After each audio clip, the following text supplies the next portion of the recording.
पुणी जड़े रोगी को खटिया बुहा हेउथबार दृश्य सामना को आसी जहाँकि रास्ता भल नथिबारु प्राय 1 किलोमीटर ऊर्ध्व रास्ता खटिया बुहा होई परे आंबुलेंस जुगे ठाकुरमुंडा डाक्तरखाना को आसिछंती जड़े रोगी। एपरी दुखद घटना देखा मिली मयूरभंज जिला ठाकुरमुंडा ब्लॉक अंतर्गत चंपाझर पंचायत असनबणी ग्राम मिलिथिबा सूचना अनुसार असनबणी साहिर रतन मारांडी पुओ कारू मारांडी देह असुस्थ हेबारु तांको सान भाई फागु मारांडी फोन जुगे 108 आंबुलेंस को डाकिथिले। मात्र ग्राम को सठिक रास्ता नथिबारु आंबुलेंस टी ग्राम रे पहुंची न पारी 1 किलोमीटर दूर रे रही जाइथिला। फलरे असह्य जंत्रणा पाउथबा कारू मारांडी को शेषरे पड़ोशी माने एक खटिया बोही आनी आंबुलेंस निकट को आनिथिले। परे डाक्तरखाना रे भर्ती करा जाई तांकु चिकित्सा करा जिबारु एबे से सुस्थ थिबा जणा पड़िछि।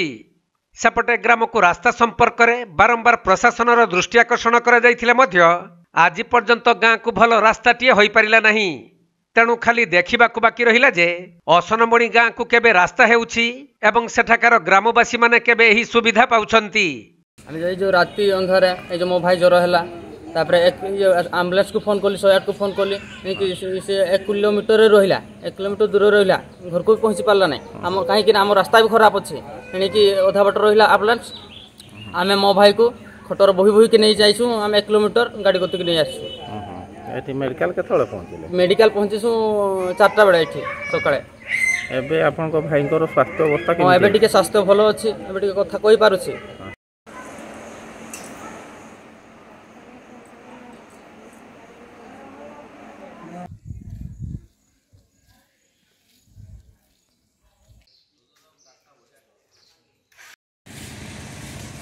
मयूरभंज जिला करंजियारू सचिदानंद पलई रिपोर्ट कोणार्क लाइव।